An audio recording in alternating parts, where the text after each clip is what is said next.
Alhamdulillah, Alhamdulillah ala ni'matil iman wal Islam. Alhamdulillahilladzi hadana li hadza wa ma kunna linahtadiya laula an hadanallah. Alhamdulillahilladzi anzala alaina al-Qur'an. Alhamdulillahilladzi ja'alana min ummati Muhammadin sallallahu alaihi wasallam. Alhamdulillah ni'mati siha wal afiyah. Alhamdulillah ala jami'in ni'am az-zahirah wal batinah, as-sabiqati wal lahiqah, ad-dunyawiyyah wal ukhrawiyyah. ونشهد أن لا إله إلا الله وحده لا شريك له ونشهد أن محمدا عبده ورسوله المبعوث متمما بمكارم الأخلاق. اللهم صل على سيدنا محمد وعلى آل سيدنا محمد مفتاح باب رحمة الله عدد ما في علم الله صلاة وسلاما دائمين بدوام ملك الله وعلى آله وصحبه ومن والاه أما بعد. فيا أيها الحاضرون اتقوا الله حق تقاته ولا تموتن إلا وأنتم مسلمون. wa'lamu annakum qadimun ila Allah wal tanzur nafsum ma qaddamat lighad wattaqullah innallaha khabirum bima ta'malun. Qala Allah ta'ala fi kitabil karim wa a'udzu billahi minasyaitonir rajim. Bismillahirrahmanirrahim. Ya ayyuhalladzina amanu taqullaha wa qulu qawlan sadida yuslih lakum a'malakum wa yaghfir lakum dhunubakum wa may yuti'illaha wa rasulahu faqad faza fawzan 'azima. Wa qala Nabi sallallahu alaihi wasallam ittaqillaha haitsu ma kunt wa ati sayyi'atal hasanah wa khaliqin nas bi khuluqin hasanin. Sadaqallahul azim wa sadaqallahu rasul karim wa nahnu ala dzalika minasyahidin wa syakirin walhamdulillahi rabbil alamin. Hadirin sidang Jumat rahimakumullah, lagi dan lagi di hari yang sangat mulia Sayyidul Ayyam, di tempat yang paling mulia, khatib berwasiat sama-sama bagaimana untuk tingkatkan ketakwaan kita kepada Allah Subhanahu wa taala, karena tidak ada suatu perkara yang dapat membuat manusia menjadi orang yang mulia, orang yang sukses, orang yang berjaya, orang yang bahagia, orang yang beruntung, melainkan hanyalah orang-orang yang bertakwa kepada Allah Subhanahu wa taala. Sebagaimana Allah Subhanahu wa taala berfirman, "Wa may yuti'illah wa rasulahu faqad faza fawzan 'azima." Barang siapa yang bertakwa kepada Allah dengan menjalankan perintah-perintah Allah, menjauhi larangan Allah, mengikuti sunnah baginda Nabi Muhammad SAW, maka sungguh dia adalah orang yang mulia, dia adalah orang yang sukses, dia adalah orang yang bahagia, dia adalah orang yang beruntung di dunia ini yang sementara dan di akhirat yang selama-lamanya. Dan tidak ada suatu perkara yang dapat membuat manusia menjadi orang yang hina, orang yang celaka, orang yang merugi, orang yang menyesal di dunia ini yang sementara dan di akhirat yang selama-lamanya, melainkan hanyalah orang-orang yang bermaksiat kepada Allah Subhanahu wa taala. Sebagaimana Allah Subhanahu wa taala berfirman, "Wa may ya'sillaha wa rasulahu faqad dhalla dhalalan mubina, faqad dhalla dhalalan ba'ida." Barang siapa yang bermaksiat kepada Allah, bermaksiat kepada baginda Rasulullah, maka sungguh sesatlah dia, celakalah dia, binasalah ia, merugilah ia, dan ia pun akan menyesal di dunia ini yang sementara dan di akhirat yang selama-lamanya. Oleh karena itu, hadirin sidang Jumat rahimakumullah, di hari yang sangat mulia, di tempat yang paling mulia, bagaimana kita sama-sama tingkatkan ketakwaan kita kepada Allah. Takwa dengan arti, takwa dengan makna menjalankan perintah-perintah Allah, menjauhi larangan-larangan Allah, mengikuti sunnah baginda Nabi Muhammad SAW. Hadirin sidang Jumat rahimakumullah, ciri-ciri bertakwa ada 5. Khamsun hunna alamatul muttaqin. Ada 5, yang mana 5 hal tersebut adalah cirinya orang-orang yang bertakwa.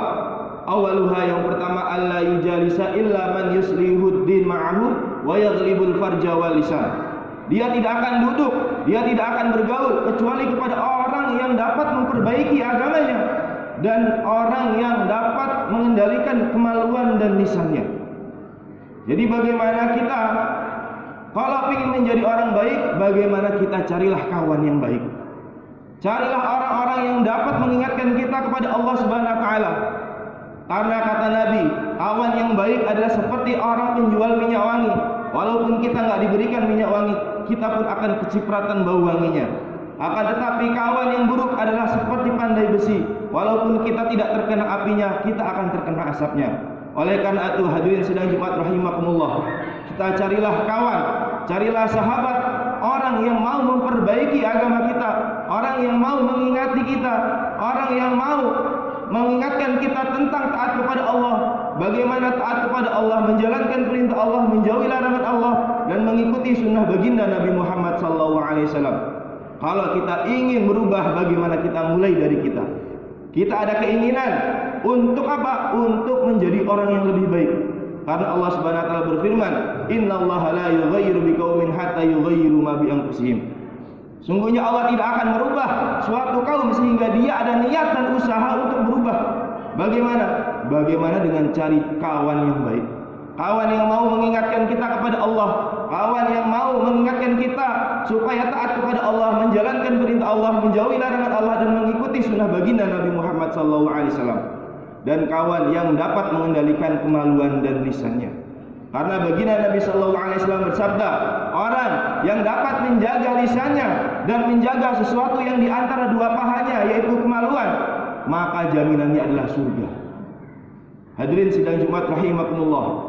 Kemudian yang kedua, idza asabahu syai'un alimu minad dunya yarahu wabalan. Apabila sesuatu keuntungan yang besar dari urusan dunia telah menimpanya, maka dia akan menganggap bahwasanya itu suatu ujian, suatu bencana. Kenapa? Karena banyak orang yang tadinya taat karena harta, karena jabatan, karena pangkat, dia tidak taat. Yang tadinya dia amanah menjadi orang yang berkhianat. Seperti Qarun laknatullah alaih, yang dulunya dia taat, akan tetapi ketika diberikan kekayaan, dia menjadi orang yang berkhianat, tidak mau menginfakkan hartanya. Oleh karena itu hadirin sidang Jumat rahimakumullah, Allah Subhanahu wa taala berfirman, "Innama amwalukum wa auladukum fitnah." Sungguhnya amwal, harta kalian, pangkat, jabatan, wa auladukum dan anak kalian, fitnah adalah suatu fitnah. Ketika pangkat, jabatan, harta, anak, istri semuanya ini dapat membuat kita lupa kepada Allah, membuat kita tidak menjalankan perintah Allah, membuat kita mengerjakan apa yang Allah larang. Ini adalah suatu fitnah, suatu bala, suatu ujian. Oleh karena itu, bagaimana harta kita, pangkat, jabatan, anak, istri, jangan sampai membuat kita takut, membuat kita lupa kepada Allah Subhanahu wa taala, lupa terhadap perintah Allah Subhanahu wa taala.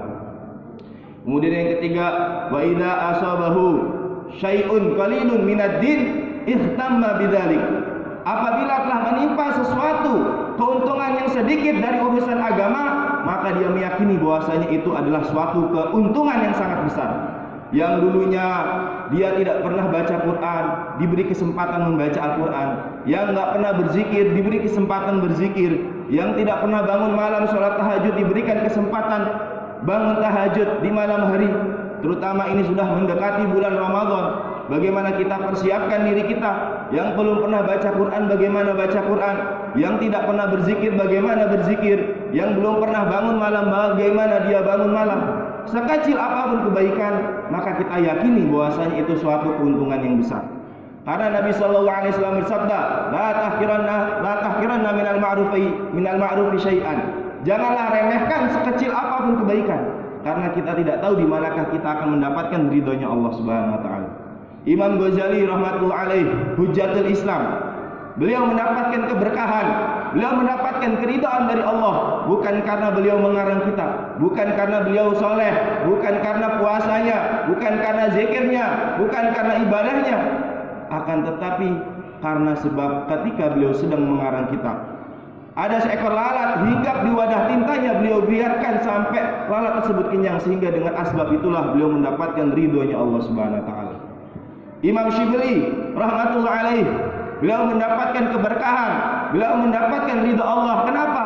Bukan karena ilmunya, bukan karena puasanya, sholatnya, zikirnya, bukan.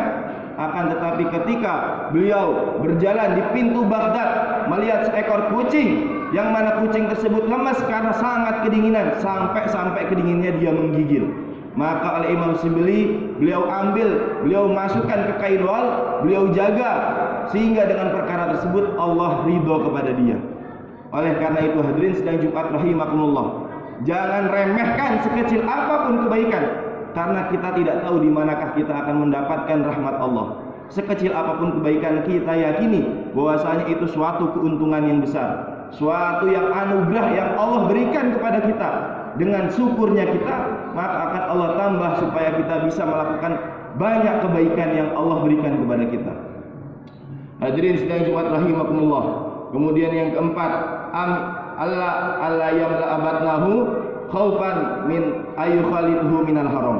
tidak memenuhi perutnya karena takut akan bercampur dengan perkara-perkara yang haram. Karena perkara yang halal akan dihisab, sedangkan perkara yang haram akan diazab. Oleh karena itu, bagaimana kita menjaga makanan kita jangan sampai masuk perkara-perkara yang haram. Karena perkara-perkara yang haram ini akan membuat diri kita binasa, membuat kita akan masuk ke dalam nerakanya Allah Subhanahu wa taala. Allah Subhanahu wa taala berfirman, "Ya ayyuhar rasul, kulu minat thayyibati wa'malu shalihan." Wahai para rasul, kulu minat thayyibat, kalian makanlah yang halal, yang baik. Wa'malu shalihan, maka kalian dapat beramal soleh. Orang kalau dia makanannya halal, makanannya baik, maka Allah akan mudahkan anggota tubuhnya untuk beramal soleh. Tapi kalau makanannya haram, tidak jelas, subhat, baik dari zatnya ataupun dari pencariannya, maka akan membuat orang yang memakannya akan terasa berat untuk beribadah kepada Allah Subhanahu wa taala. Nabi sallallahu alaihi wasallam bersabda, ada 3 hal yang dapat mengeraskan hati. Apa? Yang pertama, hubut ta'am, hubut naum, hubur roha. Suka makan, suka tidur, suka istirahat, sukanya nyantai-nyantai. 3 hal itu adalah perkara yang dapat mengeraskan hati kita. Hadirin sidang Jumat rahimakumullah. Kemudian yang kelima, wa yaran nas kullahum najaw wa yara nafsahu qad halakat. Melihat seluruh manusia akan selamat, tetapi ketika melihat dirinya sendiri, dia adalah orang yang binasa. Apa maksudnya? Adalah bagaimana kita selalu husnuzon kepada orang lain. Ketika ada 99 keburukan pada orang lain, ada satu kebaikan, bagaimana kita lihat satu kebaikan tersebut. Dan ketika ada 99 kebaikan pada diri kita dan ada satu keburukan yang ada pada diri kita, maka bagaimana kita lihat satu keburukan yang ada pada kita supaya kita bisa islah diri, memperbaiki diri, keburukan yang ada pada kita itu bisa hilang. Bagaimana kita jauhi sifat husnuzon, sifat suudzon, berburuk sangka, karena berburuk sangka adalah suatu perkara yang dosa. Sebagaimana Allah Subhanahu wa taala berfirman, "Ya ayyuhalladzina amanu ijtanibu katsiran minadh-dhonn, inna ba'dadh-dhonni ismu." Wahai ayyuhalladzina amanu, wahai orang-orang yang beriman, ijtanibu dhonn, kalian jauhilah berburuk sangka, inna ba'dadh-dhonn ismun, karena sungguhnya berburuk sangka itu adalah suatu perkara yang dosa. Oleh karena itu hadirin sidang Jumat rahimakumullah, ketika kita melihat saudara muslim kita lihatlah mereka dengan pandangan mereka adalah orang yang baik. Mereka adalah orang yang mana kita belum tahu mungkin kebaikannya. Mungkin ada suatu kebaikan yang tidak kita ketahui, tapi Allah tahu, sehingga dengan satu kebaikannya tersebut Allah memberikan rahmat kepada dia, sehingga dia akan mati dengan membawa kalimat iman. Barakallahu li wa lakum fil Qur'anil azim wa nafa'ani wa iyyakum bima fihi minal ayati wa dzikril hakim wa taqabbalallahu minna wa minkum taqabbalallahu ya karim. Allahumma